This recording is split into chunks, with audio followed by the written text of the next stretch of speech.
Kia ora. This is Kristina Hoeppner from Catalyst, and I'm the project lead for Mahara. Today I'm very excited to introduce you to Mahara 1804, the April 2018 release of the open source e-portfolio platform Mahara. I would like to showcase some of the new features of this new version. We are pleased to make them all available to you and would like to thank all our contributors. That is not only the developers who coded these new features and changes, but also everybody else who's been involved in making them a reality.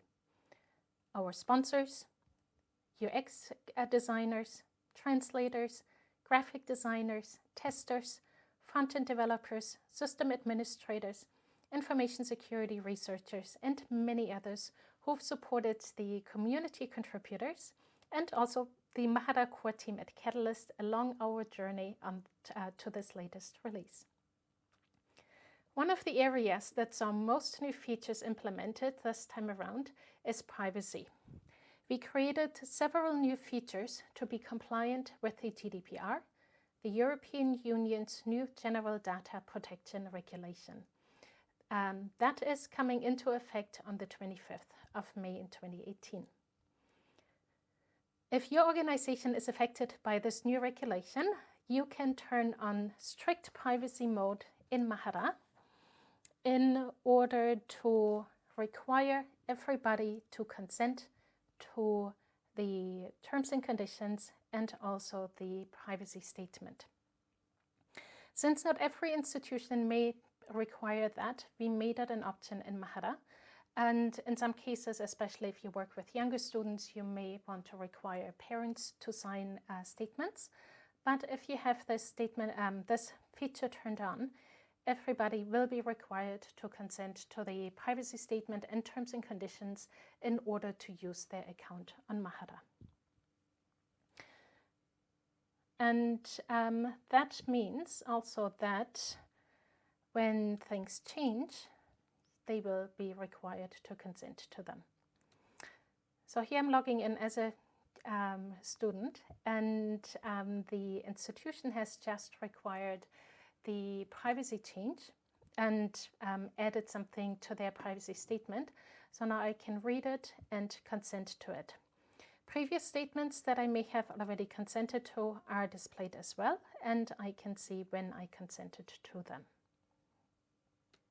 Later on, once I'm in my account, I can always go back and revoke my consent if I don't agree with any statements anymore. And that will trigger a notification to an administrator who can then get in touch with me in order to discuss this, while in the meantime I'm suspended of using my account.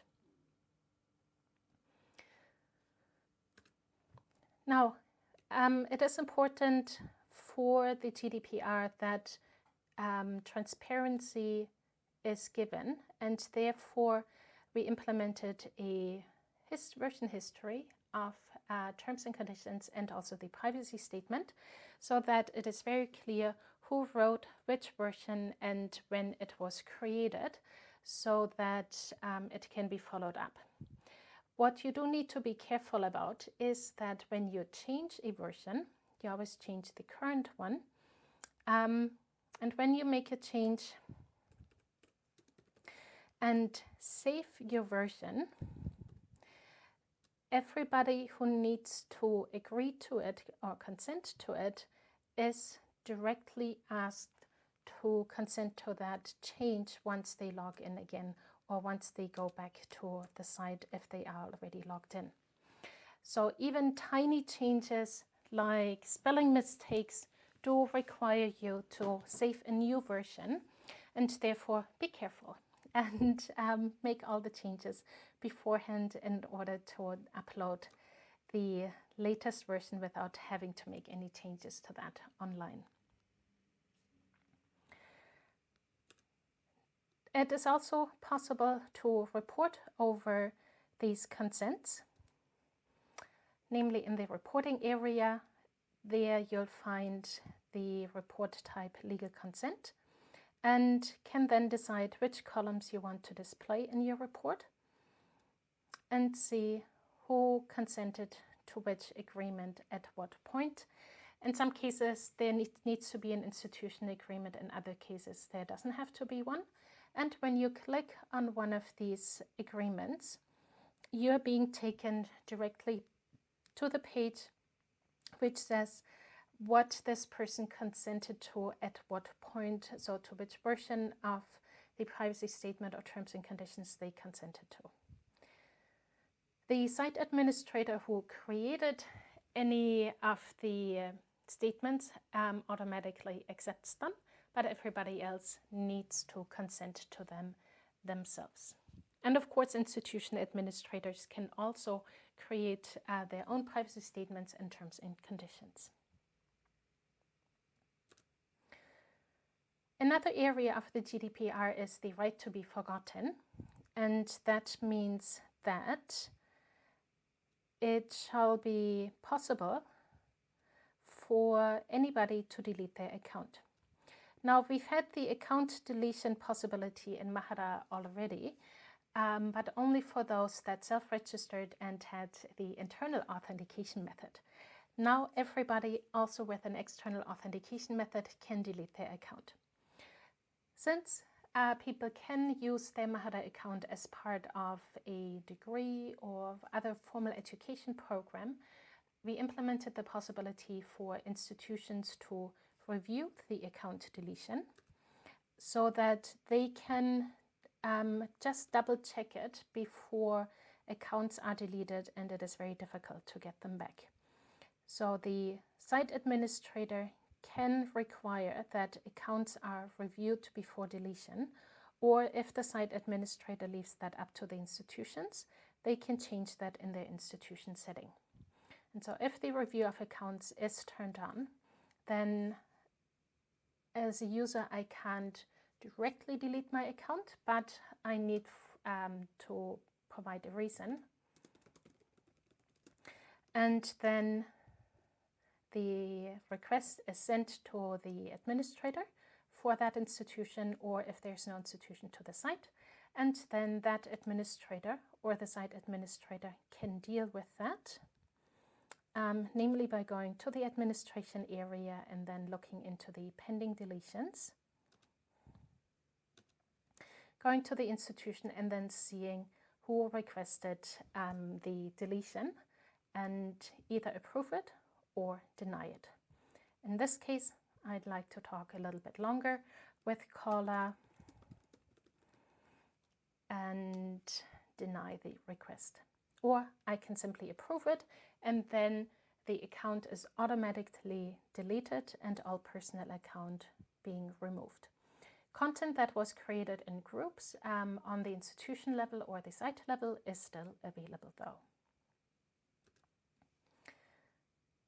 Another new feature which makes life easier for people is that there is now a password policy with a password strength indicator. So at the moment I'm required 10 characters. So the password strength indicator shows me how well my password is constructed so that I can follow the password policy. Site administrators can change the password policy and set them to what they require at minimum. So at minimum we have 8 characters, and then the lowest setting would be upper and lowercase letters. To make it more secure, we can include numbers, and to be even more secure, can include symbols. And the numbers here in the drop-down menu, they are the minimum characters. So people can also, of course, have longer passwords than that, but we don't really want to go below 8 characters because those passwords can be cracked quite easily otherwise if it is lower than that.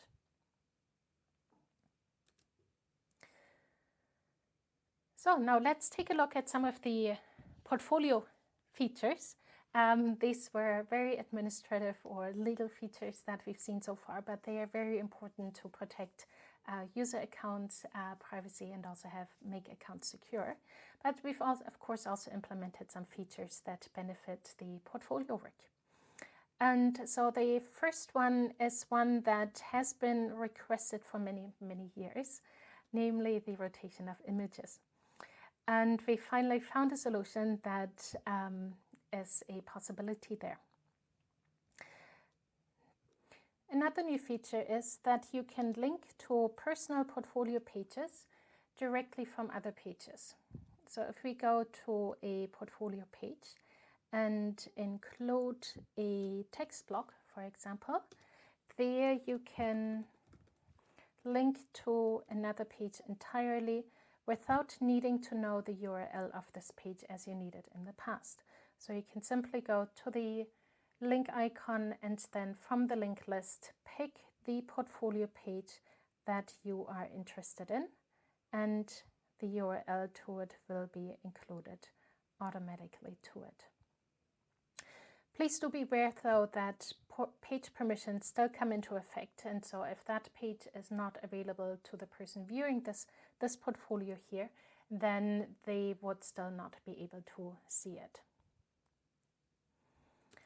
We've also implemented a change for smart evidence, which makes it possible to have it more configurable, really, in order to decide which assessment statuses should be displayed in a smart evidence framework overview page.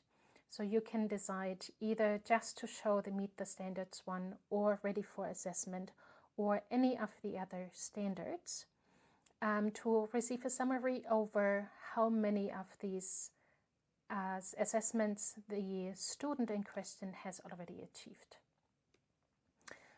So if we go to a smart evidence collection, we now see that we have the statuses here displayed, and then in the summary they are shown with how many elements there already are. We also have implemented contextual help for the user manual, which I'm really excited about because it makes the user manual more accessible. And so if you click the link in the bottom of a page, you are being taken directly to the user manual and that area that you requested. The same thing happens when you edit a page and you want to have more information on the blocks. You can go to the block help and are taken to the area in the user manual that talks about the blocks in order to have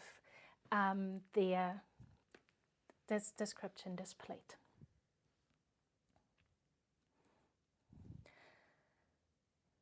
Another new feature that we implemented is a new calendar widget, which makes it more modern in order to, and therefore also more easily selectable and workable on smart devices, in particular because we also have an easier time picker that we can use in order to choose a particular time, for example, until which or from when a portfolio shall be available.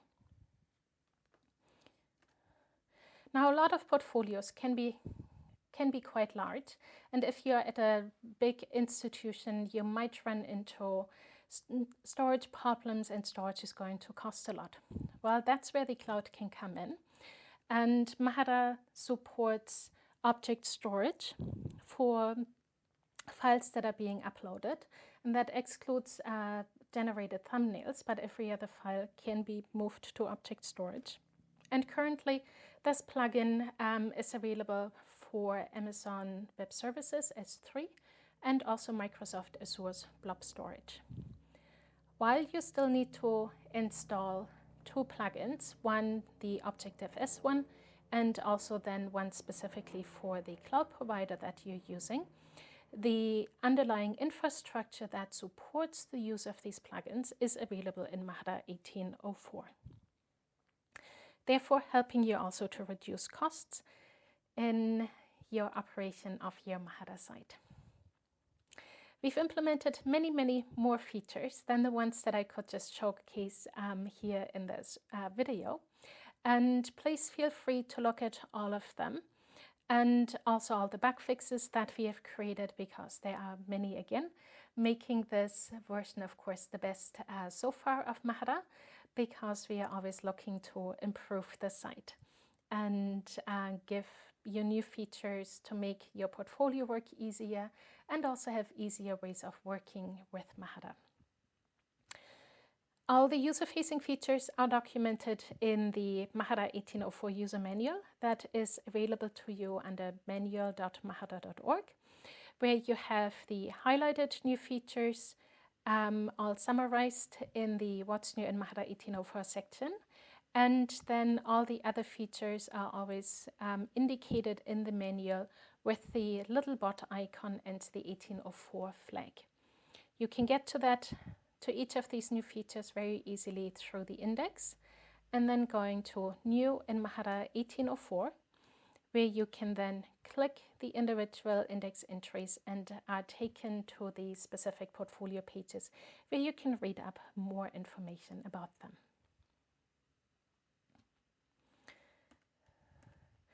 Now, if you're interested in working with this new version of Mahara, feel free to download it either from Launchpad or connect to our Git repository and get the latest code there in order to install it for yourself or your institution and get started with it.